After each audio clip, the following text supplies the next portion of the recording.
Hello and welcome to goalnews.org Video Edition, May 28th, 2010. My name's Jim Wallace, Executive Director of Gun Owners Action League. Let's get right to this week's news. We had an awful busy week up in the State House this past week with the Corey Reform Bill that came up on Wednesday. It was House 4703, and Goal only had less than 24 hours to react to this piece of legislation. And why it was so important was that this piece of legislation actually contained in it the pretrial detention language as well as a few amendments that were filed to it, and I'll explain those as we go here. Amendment 29 to the bill would have changed the gun laws regarding the transfer and sales by private citizen. The language in the amendment would have made it necessary for all citizens to go through a licensed dealer and use their electronic reporting system to do all transfers. Currently, all licensed citizens in Massachusetts are allowed to do 4 transfers a year and still have to fill out the FA-10 forms, which are actually pretty hard to get these days, but we can still do 4 transfers in a calendar year. This language would have done away with that, forcing us to go through a dealer and pay a fee to do so. Amendment number 30, this one's a little bit complicated. It would have provided a 10-year prison sentence for the attempt or commission of a misdemeanor while carrying a firearm while committing or threatening physical harm. Now the legislator who filed this amendment claimed that Gun Owners Action League misrepresented the amendment when we sent out our alert because we left out the part about committing or threatening physical harm. We certainly did not intend to do that. We had to get the information out as quickly as possible, but that does not prevent us from stopping this particular amendment, and certainly does not give any credence to this amendment. It is still a horrible piece of legislation because basically what it says is if you're carrying a gun and you attempt to commit a misdemeanor, and I'm not even sure how you attempt to commit a crime, you either do or you don't, and you threaten somebody, you can get a 10-year prison sentence.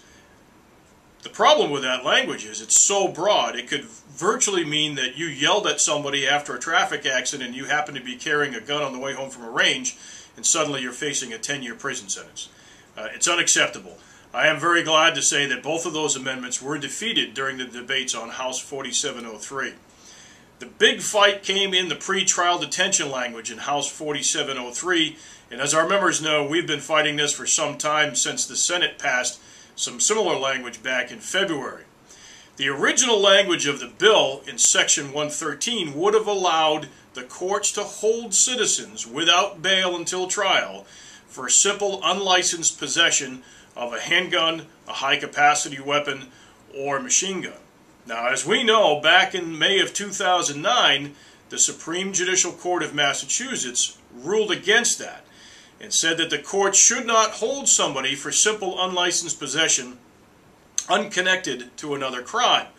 Gun Owners Action League was prepared this time with written language to correct the language that was in the bill, which would have allowed the DAs a tougher tool in that it would have created a separate section of law allowing them to hold persons without bail who were in unlicensed possession of any type of gun if they were arrested for what's called a predicate offense of the existing dangerousness statute.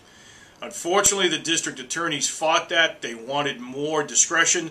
Gun Owners Action League and its members were not about to give them more discretion and wanted the legislature to actually follow the ruling made by the SJC last year.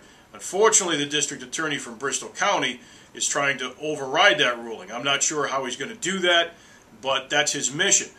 We were able to get some language in the bill, not our complete amendment, but still good language that protects our members. And this language that has passed now in the House on 4703 would allow the courts to hold people for unlicensed possession until trial if they are a convicted felon, if they're a person on bail or a person on probation, and they've been arrested for unlicensed possession of a firearm, which in Massachusetts is a handgun, a large capacity weapon, or a machine gun. That should protect all of our members. While it's not the language we were looking for, it is light years ahead of where the existing language was, and we're happy that we're able to get that done.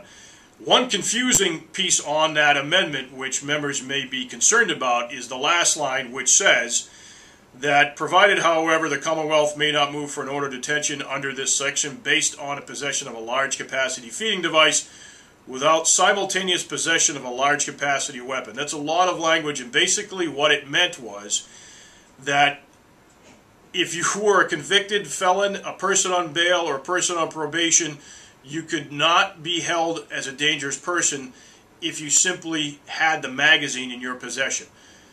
We didn't really ask for that in this language. It was actually, that piece was a holdover from the Senate language. While it really serves no purpose, it's not going to cause us any harm, so we agreed to the amendment as it went. Also, the Senate budget was taking place at the same time, and again, pretrial detention language showed up in an amendment number 121, and we were able to defeat that as well. The Senate budget amendments also included an amendment that passed that exempted the Natural Heritage and Endangered Species funds here in Massachusetts from fees. Now, what is that? There are certain trust funds or special funds that the state manages for itself, actually, and actually charges the funds around 32% management fees. That is ridiculous on its face. I don't think any banks could certainly get away with charging over 30% to manage your money, but here the state actually does, and the Senate passed an amendment in their budget exempting this particular fund from those exorbitant fees. I would like to take this time to thank our members for their quick action this past week. It was a busy week in the State House, and things were happening very fast.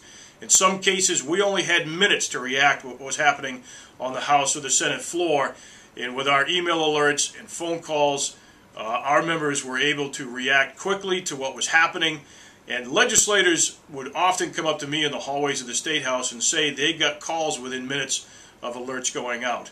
I appreciate all the work that our members did in this past week. I certainly appreciate their quick reaction. I know you all have busy lives out there, but you responded when we asked you to, and we were very successful this past week because of that. Moving on to events, obviously Goal has its annual banquet on June 19th, 2010. Sandy Froman's coming in, Matt Light from the New England Patriots. Hopefully you can join us for that event.